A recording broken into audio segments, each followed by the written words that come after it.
Assalamualaikum warahmatullahi wabarakatuh. Dan ini adalah kisah unik Nabi Muhammad SAW, malaikat Jibril dan jenazah yang punya utang.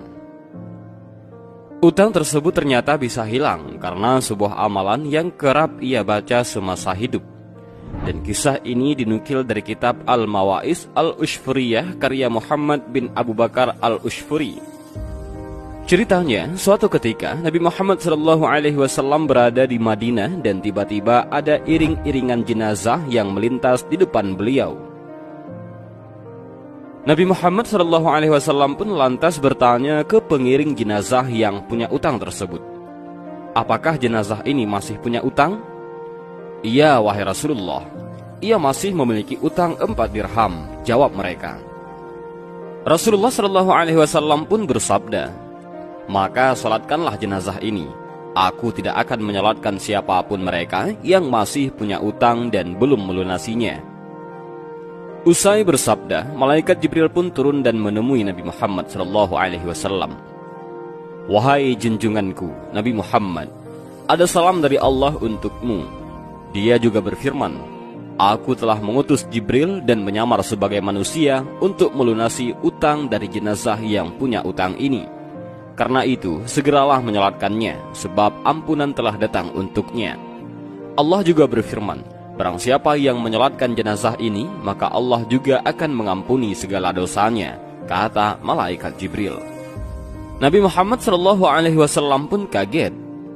Apa gerangan yang membuat jenazah yang punya hutang ini dapat kemuliaan begitu besar?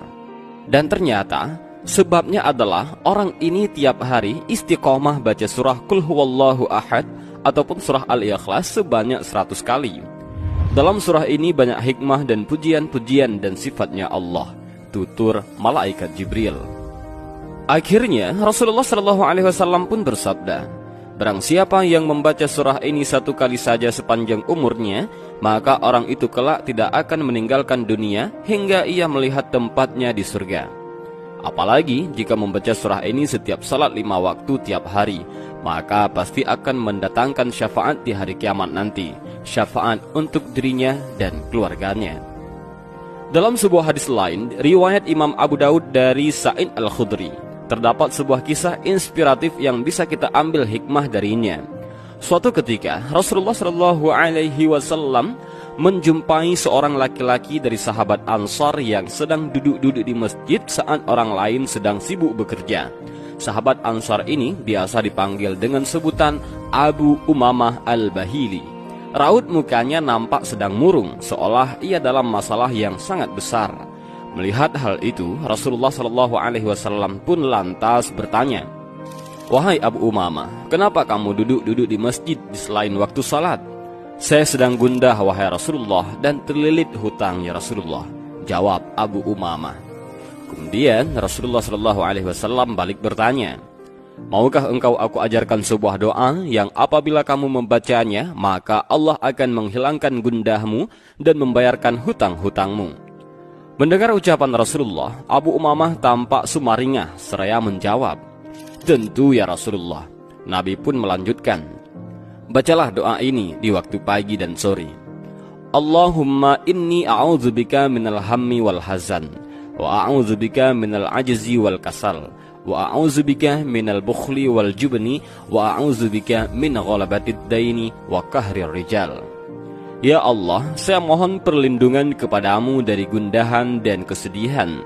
Saya juga mohon perlindungan dari sifat lemah dan malas, bakhil dan pengecut. Saya minta perlindungan kepadamu dari hutang yang bertumpuk-tumpuk dan dari orang yang suka menghardik. Singkat cerita, Abu Umamah mengamalkan doa ini pada saat pagi dan sore hari. Akhirnya, beliau bisa membayar hutang-hutangnya dan tidak lagi bersedih. Dengan sumaringah, ia berkisah, "Saya mengamalkan doa tersebut, kemudian Allah menghilangkan kesedihanku dan membayarkan hutang-hutangku." Ada beberapa hikmah yang bisa kita pelajari dari kisah inspiratif ini. Pertama, dalam kisah ini, kita bisa belajar tentang pentingnya berdoa dalam Islam. Nabi mengajarkan umatnya untuk berdoa dalam setiap aktivitas sehari-hari, mulai dari bangun tidur sampai mau tidur lagi.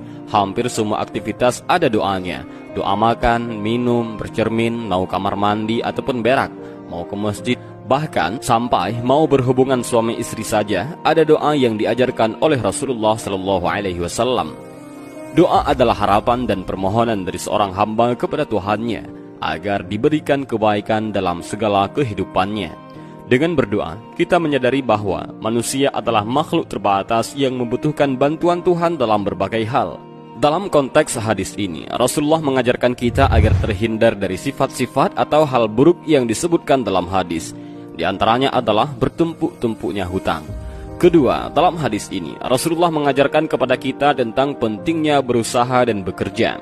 Hal ini ditunjukkan dengan pertanyaan Rasulullah kepada Abu Umamah. Kenapa dia duduk-duduk di masjid di selain waktu salat dan di saat orang lain sedang sibuk berusaha? Dalam Islam, orang yang bekerja sangat diapresiasi setinggi-tingginya jika pekerjaan tersebut diniati dengan benar. Dalam hadis yang diriwayatkan oleh Imam At-Tabrani, Nabi pernah bersabda, "Barang siapa bekerja untuk kedua orang tuanya, maka ia berada di jalan Allah. Barang siapa yang bekerja untuk anaknya yang masih kecil, maka ia berada di jalan Allah. Barang siapa yang bekerja untuk dirinya sendiri agar ia tidak minta-minta, maka ia juga berada di jalan Allah." Ketiga, dari hadis ini, kita juga bisa belajar tentang konsep tawakal yang ideal dalam Islam. Bahwa konsep tawakal dalam Islam yang benar bukan hanya pasrah berpangku tangan kepada Allah, tetapi konsep tawakal dalam Islam adalah berusaha sekuat tenaga, kemudian baru menyerahkan hasilnya kepada Allah Subhanahu wa Ta'ala. Abu Umamah yang sedang dilanda masalah terkesan berpangku tangan saja, tanpa ada usaha, sehingga ia duduk-duduk di masjid dengan hatinya yang galau. Maka Rasulullah hadir dan menyuruhnya untuk bangkit bekerja dan tidak bermalas-malasan. Keempat, kehadiran Rasulullah SAW di kalangan sahabat selalu menjadi pengurai masalah yang bijak. Persoalan-persoalan yang terjadi selalu dicarikan penyelesaiannya dengan kepala dingin, sehingga orang yang bermasalah menjadi bangkit dari keterpurukan serta optimis kembali. Begitulah akhlak Rasulullah SAW yang selalu menjadi sahabat yang baik bagi sahabat-sahabatnya yang sedang mendapatkan masalah. Jika kita ingin mengikuti sunnah Rasulullah SAW, maka kehadiran kita dalam masyarakat seharusnya menjadi pemecah persoalan, bukan malah sebaliknya. Dan inilah video singkat dari dua kisah. Mudah-mudahan kita bisa mengambil beberapa pelajaran dan hikmah, dan juga mudah-mudahan video ini bermanfaat bagi kita semua. Amin ya rabbal alamin. Wallahu a'lam bishawab. Assalamualaikum warahmatullahi wabarakatuh.